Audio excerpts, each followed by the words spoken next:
All right, welcome to the Sleeper Wire Show. I'm your host, Jason, and with me tonight on this special edition, this retirement edition of the Sleeper Wire Show is George. George, man, what a crazy, crazy night. I hate the NFL preseason. Let me just say that. I hate it with a passion. It's too long. It's too pointless. It plays absolutely no relevance for the most part on the outcome of the season or even really prepping the players for the start of the season. Why? Just why? Well, cut it to 2 games and be done. Whatever that little was about has nothing to do with the news tonight. So, as everybody knows as of right now, but we want to get a show out right away, Andrew Luck has decided to not play football anymore. It came out, Adam Schefter, it looked like, was the first to report it. Came out a couple hours ago on a Saturday night, and Twitter exploded. The NFL exploded. There's just, I don't know, man. Twitter is on fire. So I've actually seen videos on Twitter of people burning Andrew Luck's jersey. That's classless. But even more classless than that, there's actually fans that were in attendance that booed him as he walked off the field, and for that says a lot more about the fans here. Why would you boo the man? So I get being disappointed. Don't get me wrong. If Andrew Luck was my quarterback, and right before the season, after the draft, we were getting ready to go in, and the star quarterback, the guy who's supposed to, for another decade, be easy another decade, be the quarterback that leads you to championships, retires. I understand being devastated as a fan, but booing him for making a decision about his body and about the way he, it has to be injuries that are breaking him down. So just to boo him on the fact that he just can't play anymore, I don't understand it now. So if in 2 years he comes back and plays for the Patriots, okay, I get it. Boo him. Yeah, boo the shit out of him then. But booing him today as a guy who's retiring because he can't see himself rehabbing anymore because his body's just that broken, which is the only thing I can assume that this is, I don't get it. But so guys, stop that. That's a side note. We're here to talk about fantasy football. So let's first jump in and talk about the most important weapon that would be affected by this, which is T.Y. Hilton. Actually, I think the most important weapon affected by this is Jacoby Brissett, but okay. Well, okay, but redraft leagues, you're not going to go out and grab Jacoby Brissett. No. Dynasty, I guess we could get into what fab you would spend on him. I don't know what the market is. All the fab. I mean, I don't know if in a Superflex league and you're desperate, go get him. Yeah, in Superflex league, spend whatever you can to get him. Quarterbacks are just way too valuable. I would actually be shocked knowing the fact that Andrew Luck has been injured this whole time, that he is actually on waivers. So, yeah, there's, I checked most of my leagues. There's one where he's available. So the rest he's already been taken out. We play with good people, though. You know what I mean? So in our leagues, the leagues I that assume, you and I... but I'm going to assume that if you're in a dynasty league, you're playing with pretty good people. Let's jump into T.Y. Hilton. So George, obviously it's a negative effect. You going from Andrew Luck to Jacoby Brissett. It's going to reduce his numbers a bit. What are you looking at for him this year? So I think everybody's going to reference what T.Y. Hilton did in 2017 with Jacoby Brissett under the quarterback for the whole year. In 2017, he had 57 receptions, 966 yards, 4 touchdowns. Numbers that don't impress you very much. I think those numbers will increase, to be honest. I still think you're going to get about 1,100 yards, probably close to 70 touchdowns, or 70 receptions, not 70 touchdowns. And I think you're going to get about six touchdowns is where I'm going to put him at, which equals what he's had 3 out of the last 4 years. He's had 6 touchdowns. That's about his sweet spot over his career. He's averaging 6 touchdowns a year. So I'm going to give him the 6 touchdowns. I don't think there's going to be a huge drop-off with Jacoby Brissett. Now, I'm not saying there's not going to be any drop-off. I believe that there will be. I don't think it's going to be that huge. Jacoby Brissett's a better quarterback now than he was in 2017. That Colts offensive line is significantly improved than what it was in 2017. The defense is better now than what it was in 2017. The coaching staff is better now than what it was in 2000. Everything is better now than what it was in 2017. Jacoby Brissett's been playing under Frank Reich for all of 2018, so he knows the system. So I'm not expecting him to go out and be Andrew Luck, but to say he's going to go out and be a competent quarterback, I firmly believe he will be. So I'm with you on yards and catches. I want to say he's more likely to me to hit 4 touchdowns versus 6. We've seen a handful of seasons where he's had 4 or 5. I think that's probably going to be his cap on touchdowns. He's never been a touchdown guy. I think this does hurt his touchdowns. Well, he's only had 1 season with under 5 touchdowns, and that was in 2017 with Brissett. With Brissett. Yeah, again, better line, better offense, better coaching. I think I'm going to give him this. I'm going to give him the 2 more touchdowns based off that. Speaking of better line, I think this to me means they go heavier run. They got they have a guy like Marlon Mack. So when they did get down to the goal line, you're not going to put it in Andrew Luck's hands and ask him to throw it, which he did pretty frequently. I think they're going to hand the ball off a lot to Marlon Mack. I think that'll eat the T.Y. Hiltons. I honestly think Mack gets a slight bump from this, just a very slight bump, but I think it doesn't hurt him at all. I think he's going to get a lot more work. And I think he'll see a lot more defenders in the box, though, too. I think defenses are going to try to go out and make Jacoby Brissett beat them. So I can see them putting an extra defender or 2 in the box to stop the run. Where would you, before we Mm-hmm. move on to Mac completely, real quick, where would you feel comfortable drafting T.Y. Hilton?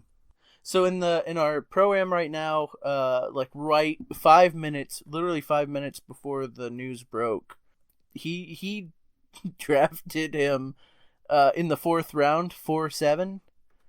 Yeah, I'm dropping him at least to the 5th round. I'm dropping him a full round. Yeah, that's fair. The talent's there. That's absolutely fair with Hilton, dropping him a whole round.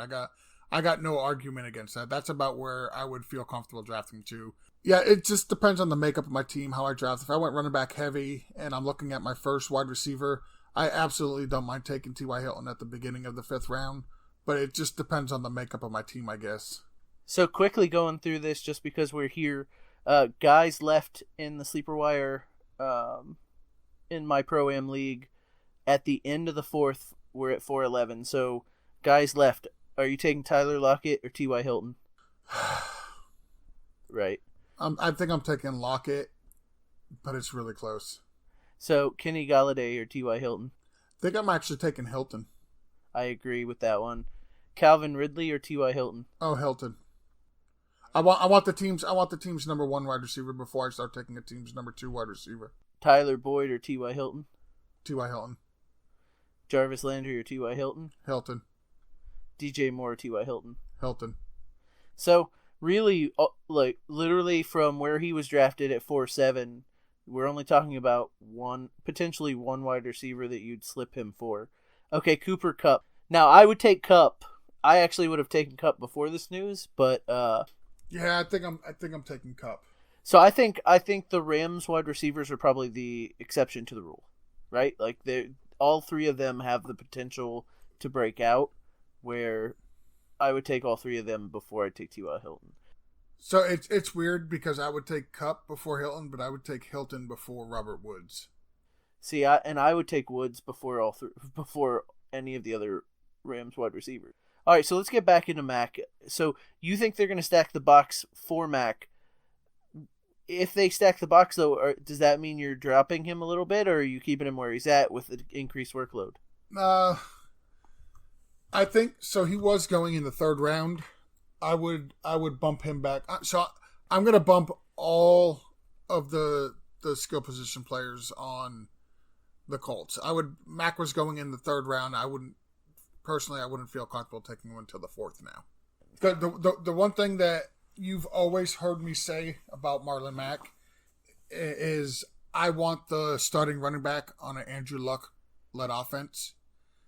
And Andrew Luck is now not the quarterback of the Colts. So Mack is no longer the starting quarterback or starting running back on an Andrew Luck-led offense. So I'm going to temper my expectations with him, and I would bump him back a little bit just because I don't think the offensive touchdown opportunities are going to be there.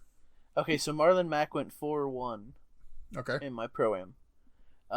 So Marlon Mack, Mark Inglesy. Yeah, I'm going to say Marlon Mack, and that's only because I really do like Justice Hill. Marlon Mack, Sony Michel. Sony Michel. Marlon Mack, David Montgomery. Marlon Mack, Devontae Freeman. Ooh. Devontae Freeman, because I've seen him be the number one running back. And Marlon Mack or Damian Williams. You know I love Damian Williams. So again, we're in the same, like, that puts Marlon Mack basically in the same exact spot as he's going right now. So, like, we're seeing it. Who's still on the board for running backs after Mack? Okay, so Mark Ingram was there. Sony Michel was there. Okay. So we talked about those. Melvin Gordon's there. I won't touch him. Don't touch him. Don't draft him. Philip Lindsay. I would take Mack over Lindsay. James White. I'm going to go Mack here. Tevin Coleman. I think I would take Tevin Coleman over Marlon Mack. Miles Sanders. Oh, that's such a crowded backfield. Marlon Mack. Okay. So, again, within one or two people, you've got Marlon Mack in the same exact spot. So now if he's going 4-1, which is where he went before this news came out, like, that's right around where you're looking at taking him. So I like this. Yeah, I said the fourth round. I said he was going in the third. He should be going in the fourth. So that's about right. Yeah. So the tight ends, Jack Doyle and Eric Ebron, just moved way down on everybody's board. So before this, people were drafting Ebron, and then we're gonna stream Doyle, which I think might be backwards because I think if Luck was in there, I think Doyle was gonna be the lead tight end. Yeah, he was gonna be the lead, at least in receptions, maybe not in touchdowns. So like, week to week, you never knew who was gonna get you points, but I think they were both gonna be fantasy relevant. We talked about before we started recording this, and I am in complete agreement with you. I think one tight end every week is going to be decent. I think Brissett's going to have to throw it, especially with Marlon Mack not being known as a pass catcher. As a safety valve, one of these tight ends is probably going to be decent week in and week out, but now I don't think Brissett's going to be able to support both of them. So you're going to be playing the shell game of which one do you want to start. Yeah, and from week to week, you're not going to be sure. Looking at this thing right here on Twitter, I've seen people drop Ebron down to as far as tight end 16. I think that's a slight overreaction. I don't think I want to drop him down to as far as tight end 16, but I definitely have him out of the top 10. Yeah, and I'm in complete agreement. Like I'd have him around 10. But 16's too much. There's going to be a lot of overreaction. Another interesting thing I've been reading online, it sounds like solid advice. Like, if somebody drops Andrew Luck in a dynasty league, go pick him up. Pick him up, see if you can stash him on your IR.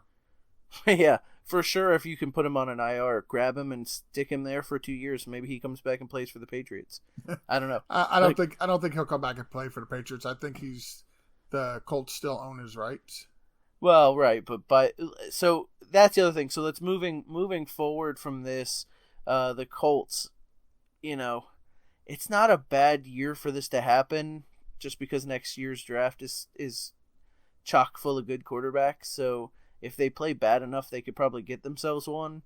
As an organization, as players, or as fans of a player, like, you never want to have this happen. But the Colts have been pretty lucky as far as quarterback play goes for the last 2 decades.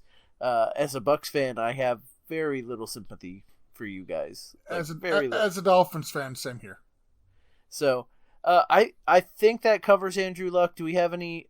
Are there any other skill positions we need to talk about? I think that's a pretty quick recap. In redraft, the only wide receiver worth owning on the Colts is T.Y. Hilton. There's nobody else there that you should be drafting in redraft.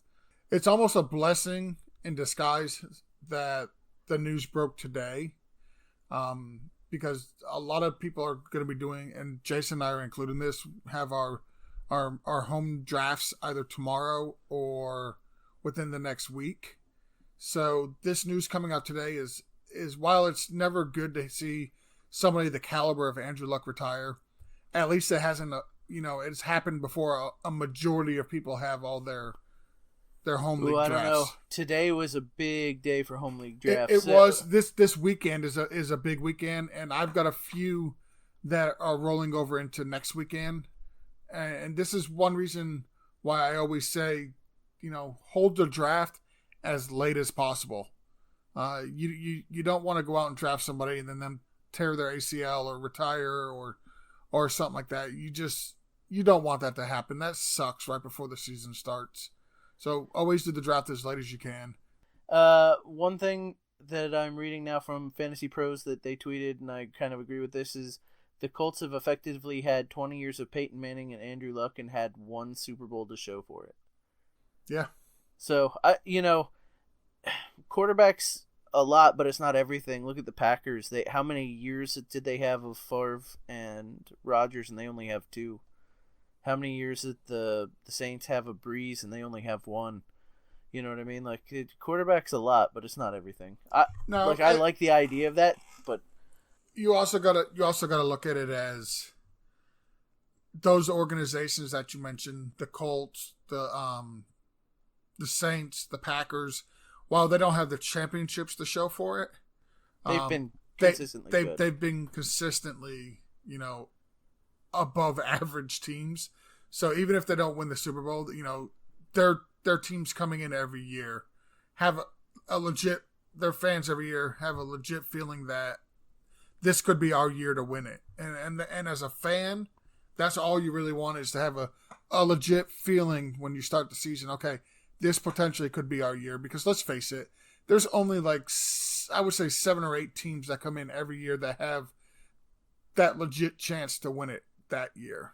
In what would have been the biggest news of the week if Andrew Luck hadn't retired, it looks like Lamar Miller could have potentially tore his ACL. Done. He is done for the year. Well, not officially, technically. Not officially, not technically, but he's done for the year. But in all accounts, it looks like he's probably going to be done for the year. So, real quick, George, where are you going to draft Duke Johnson tomorrow night in our home league? I would. So I know in that league, running backs fly off the board, like most leagues do. I would honestly feel comfortable taking him in the back end of the 4th and early in the 5th. Like, if you asked me right now, Duke Johnson or Marlon Mack, you know how much I love Marlon Mack. I think I would take Duke Johnson over him. Duke Johnson, Tevin Coleman. Duke Johnson. Less competition in that backfield. Man, that's tough for me. It's just there's so like, I really like Matt Breida. I think he's a really good running back.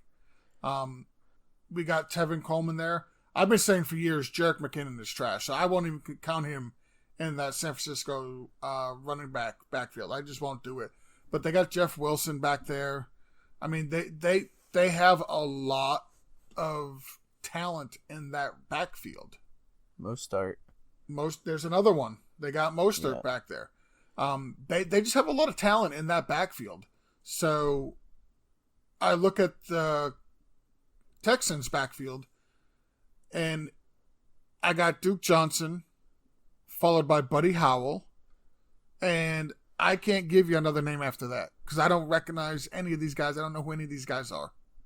Yeah, the only thing I worry about is Duke Johnson's never had to play this role in the NFL. He did he played that role in Miami in college. Right, and he was fantastic. Miami in college isn't the NFL, this is true. It's tough. That's the only reason why it's tough for me. There's just no body of work in the NFL that says A, he can hold up under a large workload, or B, be anything besides a third down back. So I don't know. I want to see him do it before I jump on the train, and maybe that makes me late, but like especially in the 4th round, you're still looking at like really decent talent. You're looking at running backs like Sony Michel or Marlon Mack or Mark Ingram, guys that you've seen do it before. It's tough for me to put a guy I haven't seen do it before in the 4th. Like I would be comfortable in the 6th at this point. And if I miss out on him because everybody else is right and I'm wrong, I'm just happy to be wrong. All right, so that's the end of our Andrew Luck retirement episode. We'll circle back around when he unretires in a couple years, plays for the Patriots, wins their 8th champion. But until then, George, where can they find you? Find me on Twitter at BFTGPod. You can find me on the Sleeper app at BFTGEO. And you can find me on Twitter at FLDrMilbarge. You can find me on the Sleeper app at BFTGDrMill. We will see you bright and early Sunday morning for the first live Blitz of the season. Can't not wait.